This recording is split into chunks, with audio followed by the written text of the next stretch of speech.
5 years ago, I went to India to visit my grandparents for a vacation during Diwali celebrations. During this vacation, I noticed a school near my grandparents' house called Vivekananda and decided to volunteer there to pass some time. Vivekananda School in Hyderabad, India. It was a school entirely run by sponsors and the Indian government. And it was running dark. During my volunteering there in 2015, the principal gave me a tour of the school. I was shocked to see how different it was to what I grew up with. There were no fans to keep the students cool from the scorching midsummer heat. The desks were run down and chairs were falling apart. But the chalkboard was full of writing, and the students were full of questions. As I started interacting with more of the students, I saw that many of the younger students had no idea that Google existed. Today, living in the 21st century, many of us take technology for granted. We, as a society, are one click away from finding an answer to any question using our phones, but these kids have to flip through pages and pages of textbooks to get an answer to their questions. And that's not necessarily because Google isn't as popular in India, but it's simply because they do not know. But that wasn't the only problem. During my interactions with students there, I met a 12-year-old girl named Hindavi, who turned out to be one of my most transformational experiences. A girl born in an underprivileged family in the outskirts of Hyderabad, India. Hindavi's father was an alcoholic and worked as a part-timer at a sari shop, earning only 5,000 rupees per month, while her mother was a homemaker. Hindavi was not able to change her family's situation or her father's drinking habits and faced immense pressure from those around her. Her family could no longer support her tuition, and since she was a girl, the parents did not think it was necessary for her to go to school and receive an education. She was on the verge of dropping out of school and giving up on her dream of becoming a doctor. The problem was stereotypes. Gender stereotypes have the possibility to shatter dreams of becoming an engineer, programmer, scientist, or in Hindavi's case, a doctor. And with girls like Hindavi internalizing these gender stereotypes, it creates a significant divide, especially within the STEM workforce. 30% of girls in India from economically disadvantaged backgrounds have never seen a classroom. 35% of women in India are illiterate and cannot read. With Indian traditions and the caste system still highly valued, the stereotypes that women are homemakers or can't do computer science or math only deepen the problem, tearing the two sides further and further apart. On my trip to my grandparents, I too was just 15 years old. I too could understand the support structures that younger students need. Yet, there I was, standing face to face with someone just 3 years younger than me, pressured to forfeit her education just to keep her family afloat. What was supposed to be a support structure created more tension, more challenges, and more difficulties for a young student.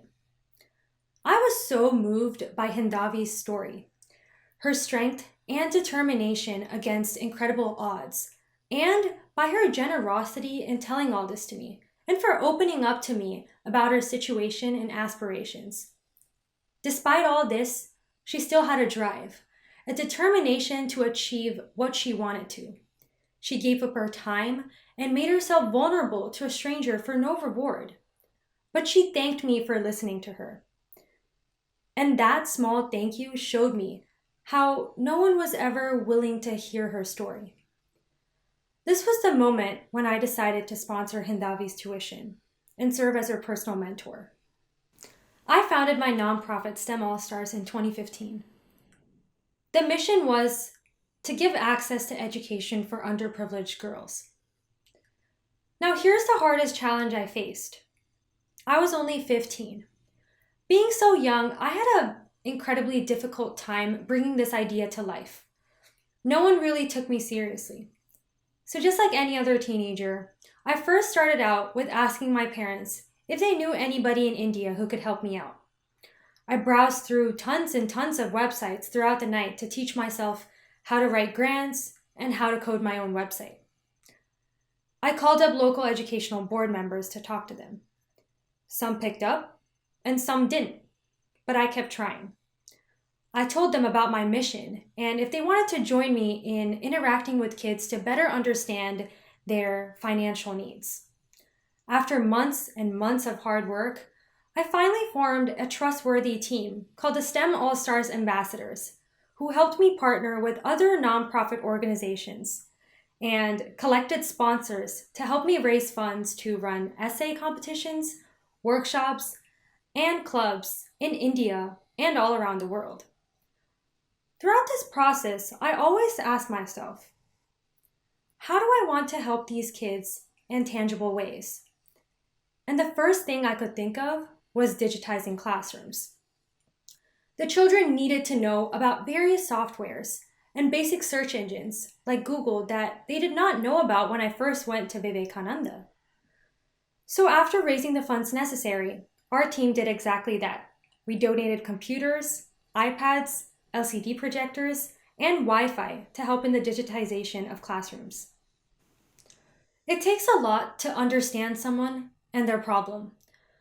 The moment that Hindavi trusted me with her story, I knew that I had to take action and be not only her mentor, but also her best friend throughout her career.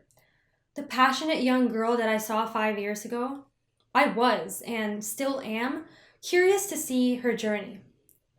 So where is Hindavi right now? Hindavi and I talk regularly on Skype about her activities as a member of the STEM All-Stars clubs. We talk about her grades, her family condition, and independent research projects.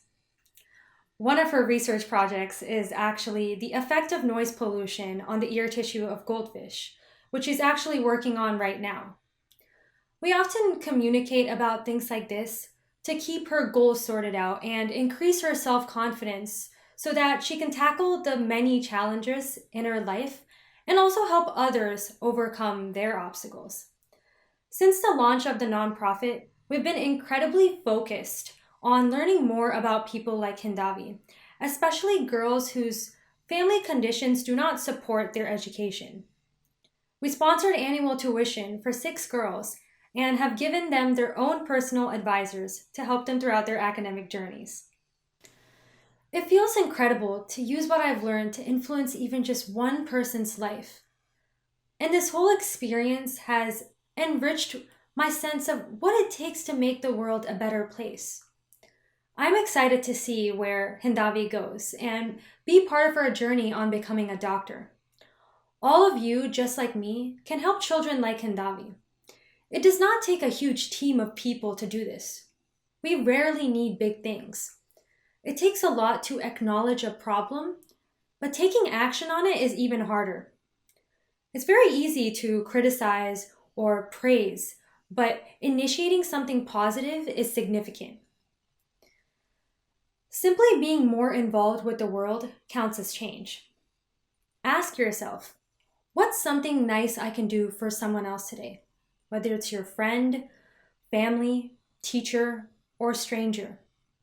How can you, in the smallest or biggest way possible, change someone's life?